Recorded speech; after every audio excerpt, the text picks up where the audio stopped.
Verarbeitung erstmal auf den ersten Blick, sehr gute Haptik. Man kann sie in die Hand nehmen und kann sie direkt benutzen. Es macht den Eindruck, als hätte man schon ewig mit der Maschine gearbeitet.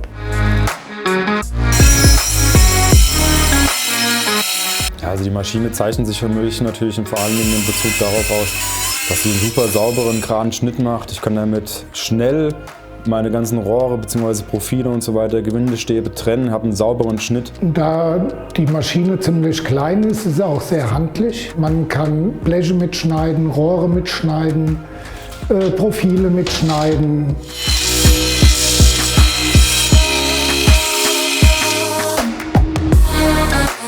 Die eine Kerbe erklärt sich von selbst. Wenn ich Rohre habe, die ich drehen muss, dann kann ich mit dickere Rohrdimension dementsprechend das Rohr drehen, dass es passt, dass ich rund komme und auch habe trotzdem noch einen sauberen, geraden Schnitt.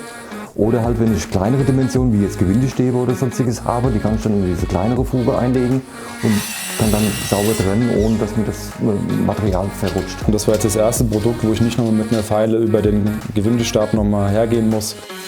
Den Akku, den kannte ich von anderen Maschinen und von Rothenberger. Und auch hier ist es gut, dass der kompatibel ist.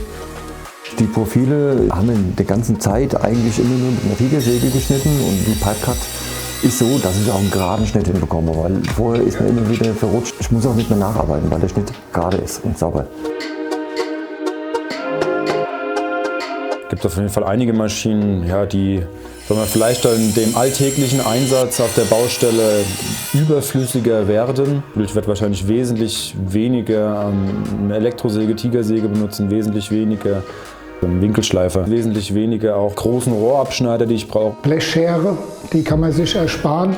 Die Stichsäge kann man sich ersparen. Ja, also für mich stellt die Maschine schon auch einen wirtschaftlichen Mehrwert dar. Ja, da einfach der Arbeitsablauf an sich vereinfacht wird für meine Monteure, heißt also, meine Monteure sind vor allen Dingen auch schneller.